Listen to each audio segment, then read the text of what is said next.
warahmatullahi wabarakatuh. Alhamdulillahilladzi hadana lihada wa ma kunna linahtadiya laula an hadanallah.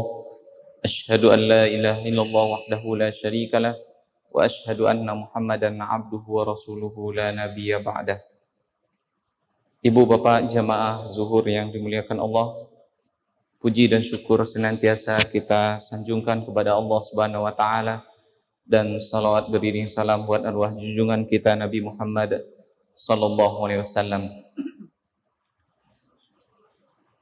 Allah Subhanahu wa taala berfirman di dalam surah Al-Humazah, yaitu surah yang ke-104 dalam susunan mushaf Al-Quran, diturunkan pada periode Makkah, maka disebut dengan surah Makkiyah.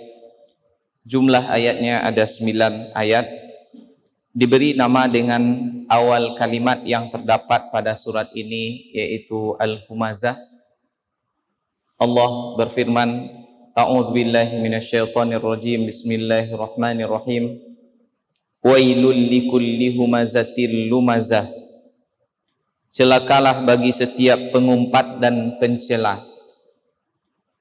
Kata-kata wailun maknanya adalah semoga celaka, atau doa yang mengandung atau doa yang menginginkan kecelakaan, kehancuran terhadap orang yang melakukan kesalahan. Wailul likulli humazatil lumazah. Kecelakaanlah bagi orang-orang yang suka mengumpat. Al-humazah, kata ulama ahli bahasa Arab mengatakan maknanya adalah orang yang mencela orang lain dengan kata-kata atau dengan perbuatan atau dengan isyarat. Mencela dengan kata-kata boleh jadi mengatakan sesuatu yang kasar, kotor. Kemudian juga bisa dengan tindakan seperti isyarat badan atau dengan melakukan perbuatan yang menghinakan orang lain. Sementara al-lumazah artinya adalah mencela atau mengaibi orang lain dengan alis mata, ya, dengan kerlingan mata seperti itu.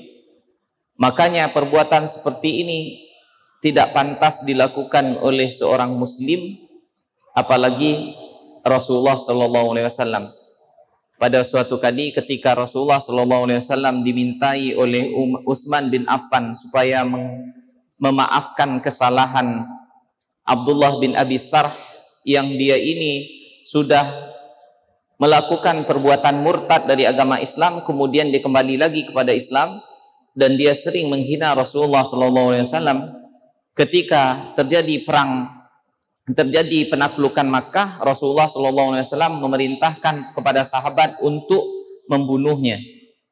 Namun dia cepat-cepat datang kepada saudara seibunya, yaitu Utsman bin Affan. Kemudian dia minta pembelaan di hadapan Rasulullah. Kemudian Utsman mendatangi Rasulullah, memohonkan ampun atau kemaafan untuk Abdullah bin Abi Sarh ini. Kemudian Rasulullah diam saja, tidak mau memberikan maaf. Sampai 3 kali Utsman bin Affan memintakan maaf untuk Abdullah bin Abi Sarh, akhirnya Rasulullah memaafkannya. Dan setelah dia pergi, apa kata Rasulullah? Kenapa kalian tidak ada yang memahami isyarat atau diamnya aku tadi itu, kata Rasulullah. Ketika aku enggan memaafkannya, hendaknya ada di antara kalian yang memancung lehernya. Kemudian apa kata para sahabat yang ada di sekitar Rasulullah? Ya Rasulullah, kenapa engkau tidak memberi isyarat tadi dengan matamu? Kerlingan mata seperti itu, seperti yang biasa dilakukan oleh orang-orang. Kemudian apa kata Rasulullah? Itu tidak pantas dilakukan oleh Rasulullah. Maka nalin nabi ayyahul. Tidak pantas bagi Nabi untuk melakukan perbuatan seperti demikian. Ibu bapak yang dimuliakan Allah, adapun untuk orang kita juga sebagai orang yang beriman, tidak pantas mencela atau menyakiti orang dengan isyarat seperti itu, karena ini adalah perbuatan yang sangat tidak sesuai dengan ajaran Al-Quran, akhlak yang diajarkan oleh Rasulullah kepada kita. Kemudian ada juga yang mengatakan al-humazah itu adalah mencela orang di balik belakangnya atau bergunjing, kalau bahasa kitanya. Kemudian sedangkan al-lumazah maknanya adalah mencela orang lain langsung di hadapannya. Ya, kalau bahasa Arabnya itu mensyatam, ya. Kita menghina dia di hadapan dia, merendahkan dia. Ini adalah perbuatan yang didoakan oleh Allah atau didoakan di dalam Al-Quran supaya dia mendapatkan kecelakaan kalau melakukan hal tersebut. Kemudian alladzi jama'a mala wa adadah, orang seperti ini sifatnya suka mengumpulkan harta dan menghitung-hitungnya. Sababun nuzul ayat ini ulama mengatakan dikarenakan perbuatannya Walid bin Mughirah.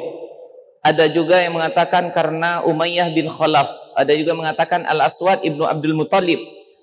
Terserah siapapun yang melakukan hal ini pada awalnya, tetapi ayat ini berlaku untuk siapapun yang melakukan perbuatan yang sama, maka dia berhak untuk dilaknat dengan kata-kata wail itu, semoga dia celaka.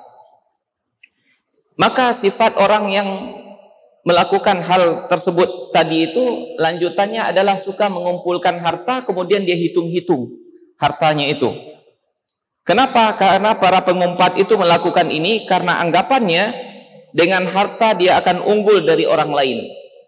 Ibu bapak yang dimuliakan Allah, belakangan ini atau pada hari-hari ini kita saksikan hal tersebut banyak sekali tersebar di tengah-tengah kita. Apalagi dalam suasana akan pilkada ini, calon ini menghina orang yang ini, merendahkan yang itu.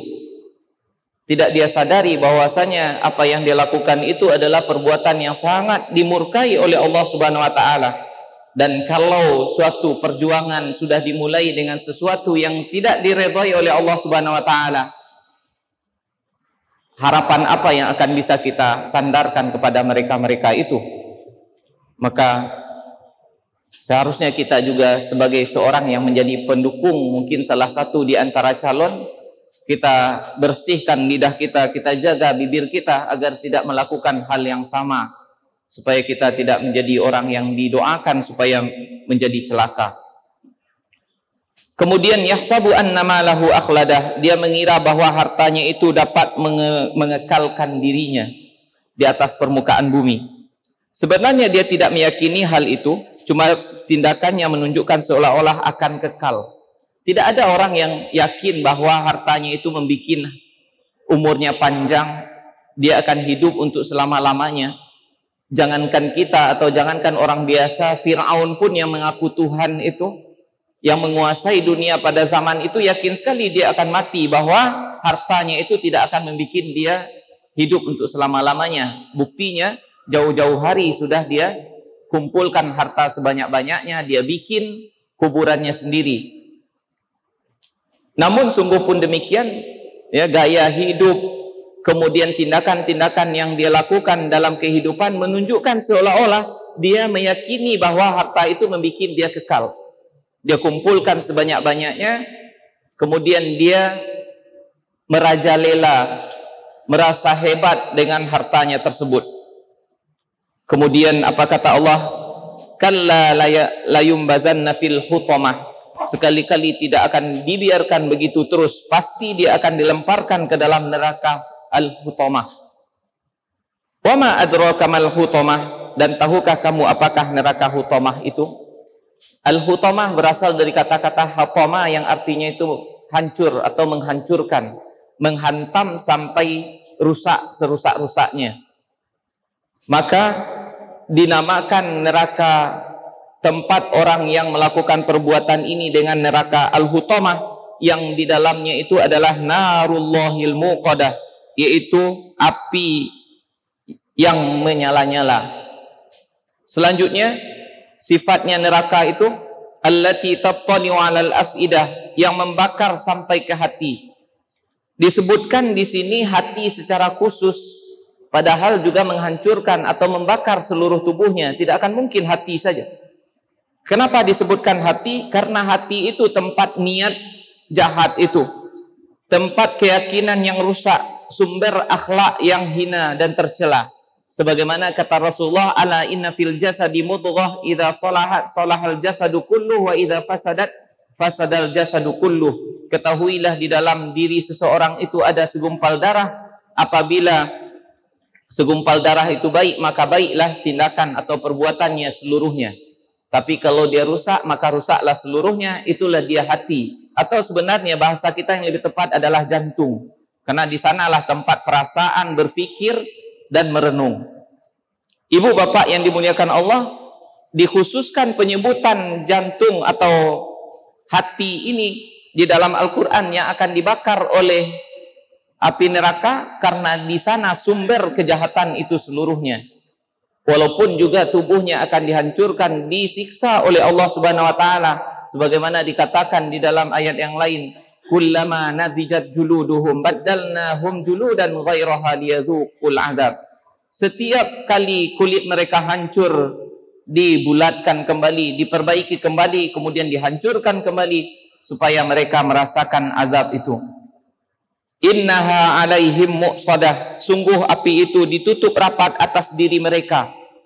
Bisa dibayangkan seperti kambing guling atau ayam guling yang dimasukkan ke dalam sebuah lemari yang tertutup sekelilingnya, kemudian dinyalakan api di dalamnya sepanas-panasnya sehingga dia cepat masak. Begitulah gambaran orang-orang yang akan disiksa di dalam api neraka, yang dimana sebenarnya pada hakikatnya dahsyatnya itu tidak bisa dibayangkan. Selagi kita bisa membayangkan ngerinya, bukan seperti itulah neraka. Kata Rasulullah, ma la ainun ra'at wa la uzunun sami'at wa la khatara ala qalbil bashar. Tidak pernah terngiang di telinga, tidak pernah terbayang oleh mata, tidak pernah terdetik di dalam hati. Begitu ngerinya. Fi amadi mumaddadah, sedangkan mereka itu diikat pada tiang yang panjang, sudah dimasukkan ke dalam tempat yang tertutup, kemudian diikatkan lagi, dipancangkan di dalam tiang yang tidak akan bisa bergerak sedikit pun. Allah Subhanahu wa taala menakut-nakuti kita dengan sesuatu yang sangat mengerikan, supaya kita berhati-hati dalam kehidupan ini. Kita jaga lidah supaya tidak mengumpat dan mencela orang lain. Aqulu qawli hadza wa astaghfirullah li wa lakum, subhanakallahumma wa bihamdika asyhadu an la ilaha illa anta astaghfiruka wa atubu ilaik. Assalamualaikum warahmatullahi wabarakatuh.